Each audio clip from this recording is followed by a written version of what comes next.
होगी न्यूज़ खटर पटर, बातें भी चटर पटर, घर घर की खबर खबर, हंसी ठिठोली की है अंगड़ाई। रेडियो राजू भाई, रेडियो राजू भाई, रेडियो राजू भाई, राज मिस्त्री का अपना रेडियो।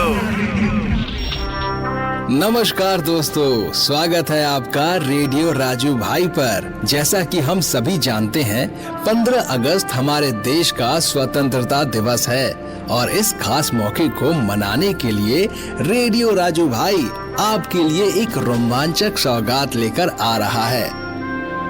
15 अगस्त को हमारे विशेष स्वतंत्रता दिवस एपिसोड को सुनना ना भूलें।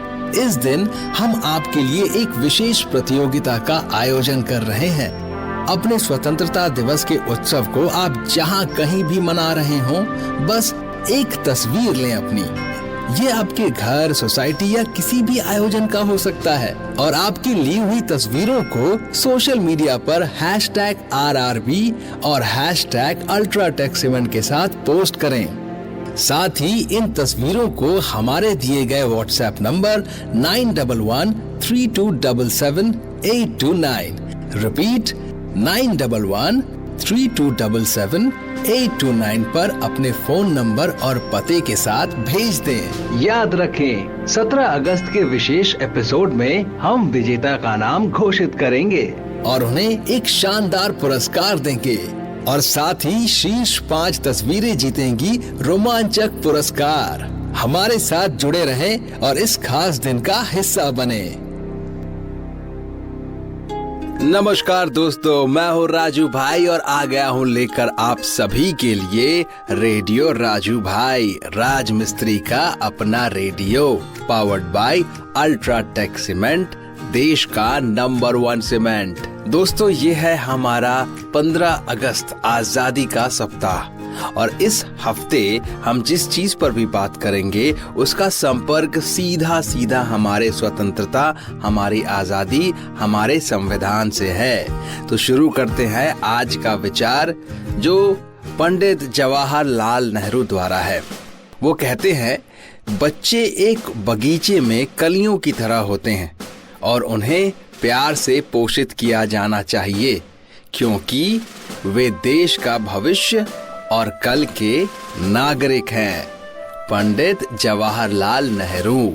इसका सीधा सीधा भावार्थ यही है कि हमें बच्चों को अच्छी तरह से ट्रीट करना चाहिए, यानी उनके साथ जो हमारा व्यवहार हो वो बहुत आदरपूर्ण, स्नेहपूर्ण और बहुत ही संवेदनशील होना चाहिए उनके प्रति। तो चलिए शो में आगे बढ़ते हैं और अब हम करेंगे बात हमारे एक राजमिस्त्री भाई से। और आज बात करेंगे छत्तीसगढ़ से हमारे राजमिस्त्री भाई शिव साहू जी के साथ और सुनेंगे उनकी कहानी, उन्हीं की जुबानी। तो चलिए शुरू करते हैं। हाँ, नमस्कार सर, मैं छत्तीसगढ़ के बिलासपुर जिले से बोल रहा हूँ सर। मैं शुरू में लेबर का काम करता था, उसके बाद फिर मिस्त्री का काम किया। 3-4 साल बाद मिस्त्री काम करने के बाद मैं ठेकेदारी का काम शुरू किया था। मैं एक फैक्ट्री का काम शुरू किया था, बड़ा सा कंस्ट्रक्शन था सर। और वहाँ के इंजीनियर जो हैं सिर्फ मेरे को होम प्लान तक दिए थे और मैं उसी होम प्लान के सहारे काम कर रहा था। यह ठेकेदारी का पहला चुनौती भरा सफर रहा।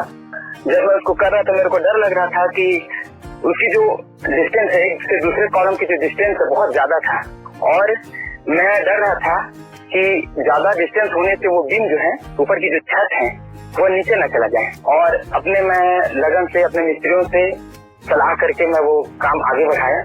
बहुत ही चुनौती भरा था और वो जो घर माता मालिक थे वो मेरे को बोल रहे थे, बहुत विश्वास करते हैं वो मेरे ऊपर कि शिवा भाई आप अच्छे से काम करोगे, मेरे को विश्वास है करके।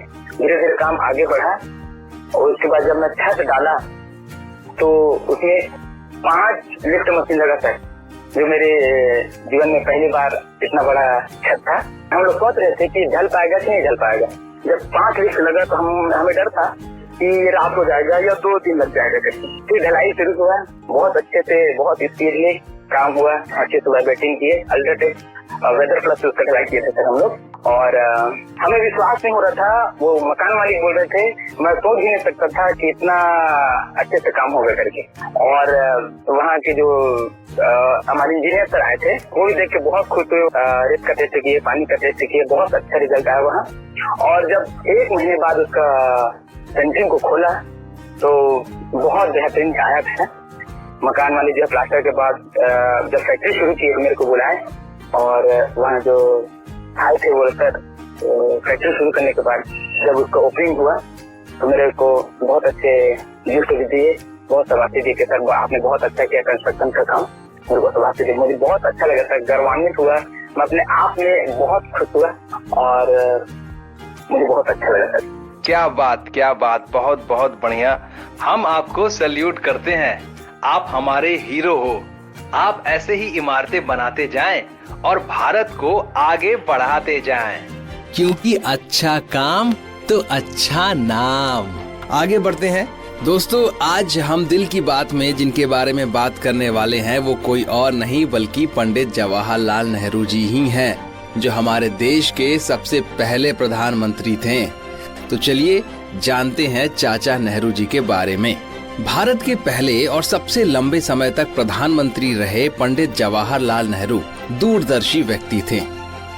अंग्रेजों से आजादी के लिए लंबे संघर्ष में भाग लेने वाले नेहरू, जिन्हें प्यार से पंडित नेहरू कहा जाता था, अपने कश्मीरी पंडित समुदाय की जड़ों के संदर्भ में राष्ट्र निर्माण में दृढ़ विश्वास रखते थे, क्योंकि वे समझते थे कि युवा भारतीय राष्ट्र की नियति से मुलाकात होती है।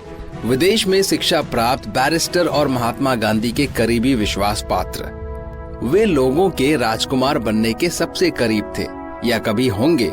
वे महात्मा गांधी के चुने हुए राजनीतिक उत्तराधिकारी और स्वतंत्र भारत के पहले निर्वाचित प्रधानमंत्री थे। 1950 में वल्लभ भाई पटेल की मृत्यु के बाद वे कांग्रेस में अपने सहयोगियों के बीच शीर्ष पर थे। शैक्षणिक संस्थानों, इस्पात संयंत्रों और बांधों से संचालित भारत का उनका सपना व्यापक रूप से साझा किया गया था। उन्हें एक बहादुर व्यक्ति के रूप में देखा जाता था, जिन्होंने कट्टरपंथियों से लड़ाई लड़ी, एक निस्वार्थ व्यक्ति के रूप में जिन्होंने स्वतंत्रता हासिल करने के लिए कई वर्षों जेल में सजा काटी, और सबसे बढ़कर एक दूरदर्शी के रूप में उनकी अपील पारंपरिक रूप से निम्न जाति और उच्च जाति की श्रेणियों से परे थी और निसंदेह वो आम जनता के प्रिय थे। नेहरू को यह एहसास हुआ कि देश जो रियासतों के ढीले ढाले संघ से बना है, जो अंग्रेजों के प्रति निष्ठावान होने के साथ साथ उनका विरोध भी करता है, को अपनी क्षमता और ऊर्जा को राष्ट्रीयकृत चैनल में लाने के लिए कड़ी मेहनत करने की जरूरत है, जो भारत को एक सच्चे लोकतांत्रिक राष्ट्र के रूप में बनाने में मदद करेगा, जहां हर नागरिक मायने रखता है। नेहरू की पहली प्रतिबद्धता भारत को एक आत्मनिर्भर अर्थव्यवस्था बनाने की थी। परिणाम स्वरूप उन्होंने आधुनिक शिक्षा के मंदिर और विशाल सार्वजनिक क्षेत्र के उद्योग स्थापित किए, जो एक बढ़ते राष्ट्र और उसके लोगों की जरूरतों को पूरा करते थे। वैज्ञानिक सोच पैदा करने के उनके प्रयासों को उच्च शिक्षा के केंद्र स्थापित करने के उनके उत्साह से देखा जा सकता था। अनेक भारतीय मानते हैं कि भारत में एक जीवंत लोकतंत्र, एक औद्योगिक महाशक्ति, एक ज्ञान साझीदार, एक विश्व स्तर पर सम्मानित सैन्य शक्ति तथा एक प्रौद्योगिकी एवं अंतरिक्ष अन्वेषक होने का श्रेय नेहरू को जाता है। उन्होंने मजबूत नींव रखी थी, जिस पर मजबूत और केंद्रित लक्ष्यों के साथ संस्थाओं का निर्माण हुआ। नेहरू को बेहतर तरीके से समझने के लिए आपको उनके दूसरे पहलू को भी देखना होगा, जहां वो बच्चों या भविष्य के नागरिकों को प्रेरित करते हैं, जैसा कि वे उन्हें कहते थे। बच्चों द्वारा चाचा नेहरू के नाम से प्रसिद्ध 14 नवंबर को उनके जन्मदिन को बाल दिवस के रूप में मनाया जाता है। पीछे मुड़कर देखें तो हम देख सकते हैं कि नेहरू उस मोड़ पर थे जहां उन्होंने उन्हीं लोगों से लड़ाई की जिन्होंने उन्हें शिक्षा के जरिए सशक्त बनाया था। सही और गलत की उनकी सही समझ और पश्चिमी शिक्षा के बावजूद उनकी भारतीय परिवेश ने उन्हें स्वतंत्रता संग्राम में कांग्रेस पार्टी में शामिल होने और आगे बढ़ने का अवसर दिया। प्रधानमंत्री बनने के बाद उन्होंने बिना किसी डर या पक्षपात के दोनों महाशक्तियों अमेरिका और सोवियत संघ से समान दूरी बनाए रखी, जबकि उन्होंने पंचशील की नीति के आधार पर देश के लिए गुट निरपेक्ष मार्ग तैयार किया।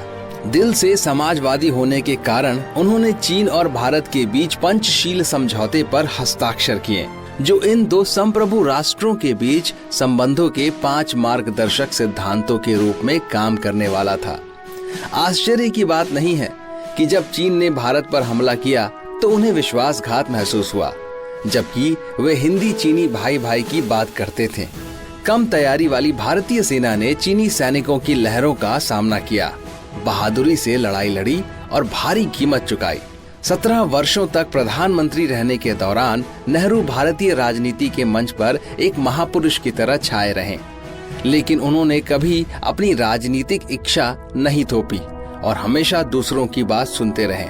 हालांकि वे भाषाई राज्यों के पक्ष में नहीं थे, लेकिन उन्होंने लोगों की इच्छाओं का पालन किया। उन्होंने मुख्यमंत्रियों का चुनाव नहीं किया, बल्कि राज्य स्तर पर पार्टी संगठन को अपने नेताओं का चुनाव करने की अनुमति दी। जब अदालतों ने उनके भूमि सुधार कार्यक्रमों को चुनौती दी, तो न्यायाधीशों की आलोचना करने के बजाय उन्होंने संवैधानिक संशोधन करने का विकल्प चुना। दिल से उदार और सच्चे लोकतंत्रवादी नेहरू एक स्वस्थ राजनीतिक बहस चाहते थे। उन्होंने विभाजन के कारण अपने रसोई घर से मुस्लिम रसोइयों को हटाने के अनुरोध को अस्वीकार कर दिया। उन्होंने सिर्फ धर्म निरपेक्षता का उपदेश नहीं दिया, बल्कि उसका पूरी तरह से पालन भी किया। पंडित नेहरू ने न सिर्फ हर नागरिक में लोकतांत्रिक और धर्मनिरपेक्ष मूल्यों को आत्मसात करवाया, बल्कि एक युवा और स्वतंत्र भारत को आत्मविश्वासी और आत्मनिर्भर बनाना भी सिखाया। अगर महात्मा गांधी राष्ट्रपिता हैं, डॉक्टर B.R. अम्बेडकर संविधान के निर्माता हैं, तो पंडित जवाहरलाल नेहरू को सही मायने में भारतीय लोकतंत्र का पिता कहा जा सकता है। तो दोस्तों, ये थे पंडित जवाहरलाल नेहरू और उनकी जीवन की कहानी। क्या क्या किया उन्होंने भारत के लिए, भारतवासियों के लिए, हमारे लोकतंत्र के लिए और हमारे संविधान के लिए। दोस्तों, आगे बढ़ते हैं। अब एक रोचक तथ्य सुनाऊंगा आपको, लेकिन उससे पहले आप सभी से सिर्फ एक ही बात कहना चाहता हूं कि याद रखिए मेरे राजमिस्त्री भाइयों, केवल अल्ट्राटेक सीमेंट का ही इस्तेमाल करें, क्योंकि बढ़िया काम तो बढ़िया नाम। अब चलते हैं रोचक तथ्य की ओर। भारत का अंग्रेजी नाम इंडिया इंडस नदी से बना है। किससे बना है? इंडस नदी से। और इसके आसपास की घाटी में आरंभिक सभ्यताएं निवास करती थीं। आर्य पूजकों ने इस इंडस नदी को सिंधु नाम दिया था। जी हाँ, सिंधु घाटी कहते हैं ना, तो वही है इंडस वैली। यानी भारत का जो अंग्रेजी नाम है वो कहाँ से आया है? इंडस वैली से आया है। ये बात याद रखिएगा। कई नाम है, लेकिन सबका मतलब तो वही है। दिल तो हमारा बिल्कुल हिंदुस्तानी ही है। तो दोस्तों, अब मैं लेने वाला हूँ आप सभी से इजाजत। हम मिलेंगे कल फिर से नए शो में और नई बातचीत का सिलसिला जारी रखेंगे। आप अपना ख्याल रखिए और मुझे इजाजत दीजिए। शुक्रिया दोस्तों। रेडियो राजू भाई, रेडियो राजू भाई, रेडियो राजू भाई, राज मिस्त्री का अपना radio. Brought to you by Ultratech Cement.